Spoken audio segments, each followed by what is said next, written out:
6.2 Technical Model. The technical model is a method many sports analysts use to improve a player's technique in a given sport through comparing it to the perfect model. This allows the sports performer to understand how the skill should be executed and what needs to be adapted from their own technique in order to achieve that and perform the skill better.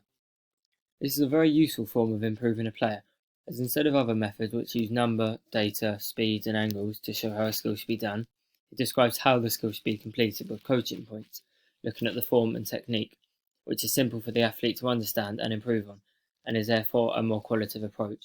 As opposed to quantitative methods, however, the technical model can be seen as more subjective, as it requires a perfect model, which is likely to be seen as different between different people. For example, both Messi and Ronaldo are two of the best goal scorers in the world, but their view on how to strike the ball may differ between them, as one could prefer striking with the laces, and the other may believe it's best using the side of the foot. Therefore, the perfect model can be developed for a number of things, such as literature, national coaching qualifications and the national governing body, which may explain how each part of the skill should be done, depending on the credibility, the elite, as it is clear that they are getting results from the technique that they are using, and even the coach's own views, as they can also assist in finding the perfect technique, which would be the simplest and most effective way of performing the skill. Analysis can also be used to find the perfect model, as you can find out what technique gets the most results. This model usually consists of three aspects: the preparation, the execution, and the recovery. The preparation would involve how athletes should set themselves up to allow them to follow through with the skill. In this scenario, we could use a structured play, / long ball and football. In this case, the preparation phase would include looking for and spotting a pass, which can be seen in the first picture, followed by stepping onto the weaker foot around 8 inches from the ball. Also included may be the instruction to lean your body back, as that will allow the ball to be lofted higher into the air when the skill is executed.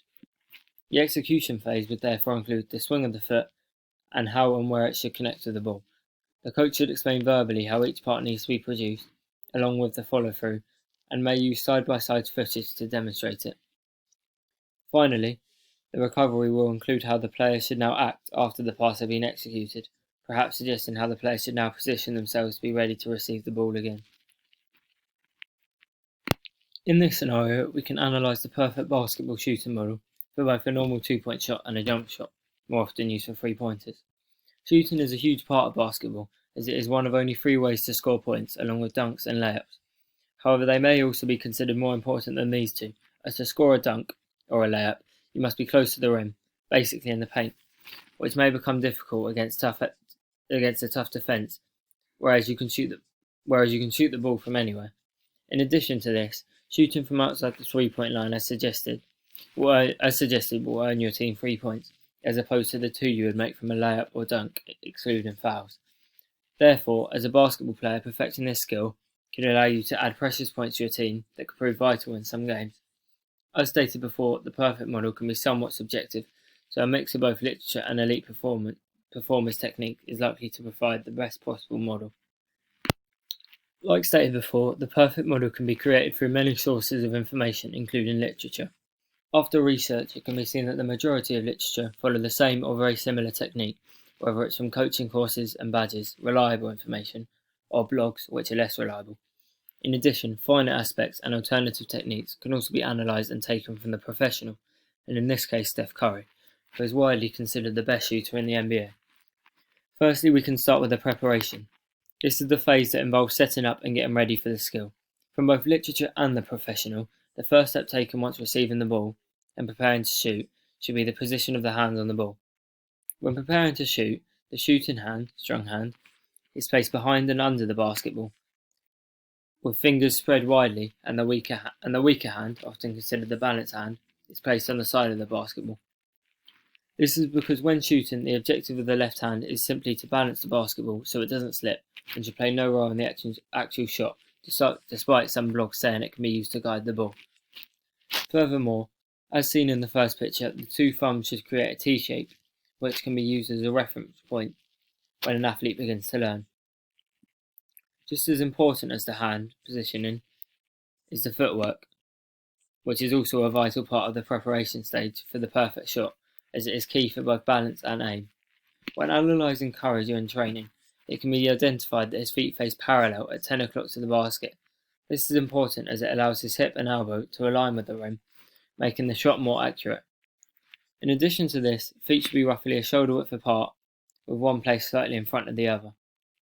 As Curry collects the ball, it can be seen that he lowers it to his stomach, which in literature and the national governing bodies would be considered his shot pocket, which is where the ball is placed just before the execution of the shot.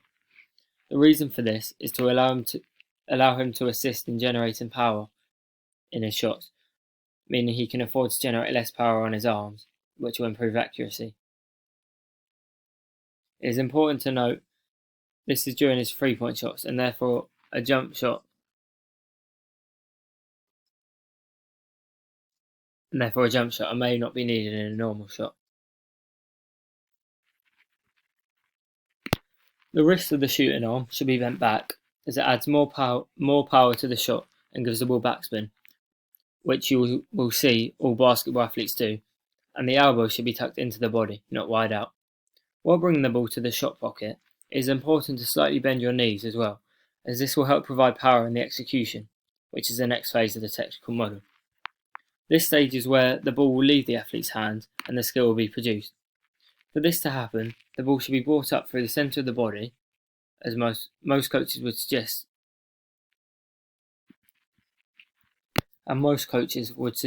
that the ball should be brought up to just above the eyebrow as the set point, allowing full vision of the basket. It is important that the full execution is done in one fluid motion, which is why during raising the ball to the shot pocket and extending the elbow a little later, the knee should straighten out, forcing the body up. If it is a jump shot, you can use the upwards force to jump a small distance into the air.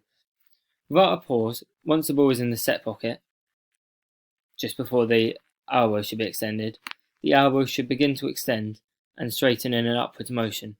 A common mistake would be pushing the ball forwards when extending the elbow and not upwards, as this will give it much less chance going in. Just before the elbow locks from this motion, the wrist should snap forwards so that they happen simultaneously, which will improve the consistency of release. At this point, the balanced hand should be flat and should begin to edge away from the basketball so it does not negatively affect the accuracy of the shot.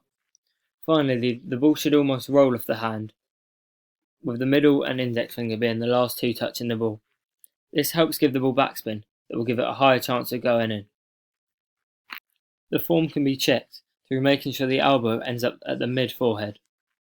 Finally, in the technical model, you have the recovery stage. After the shot, fingers should be angled towards the ground and the hand should be relaxed, which would signify that backspin has been placed on the ball. The feet should return to being shoulder width apart and the knee should be slightly bent again. The national governing body says that eyes should remain looking at the basket after the execution, and you should only have moved slightly in front to where the shot was prepared.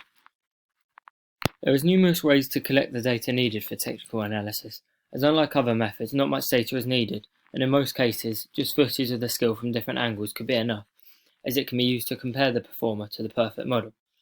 This allows both the coach and the performer to watch side-by-side comparisons of the two shots and see how the performer should improve. This data needed to create a perfect model can be obtained from analysing matches and players.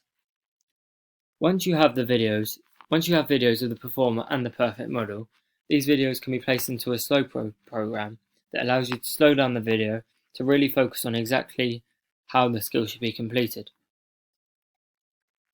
A coach's eye software can also be used to superimpose and overlay two performances next to or on top of each other, and the coach can also add markers, lines and angles to make it clearer to the athlete on what they need to do. These would most likely be used in a more professional scenario, as these applications cost money and would involve shots being taken then coming back another day to analyse, whereas in a less professional environment, it is likely the coach will just show the videos side by side and outline what needs to be improved. This will be done through video footage taken at a number of different angles so that both the coach and the performer can see exactly their technique.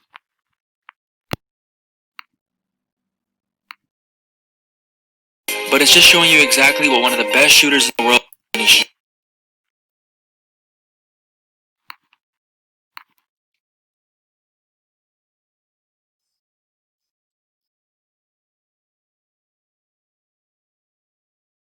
In this slide, it is clear to see the technique of the performer differs to that of the perfect model in every part of the skill, and a number of parts need to be changed in all three of the phases for the shot to improve.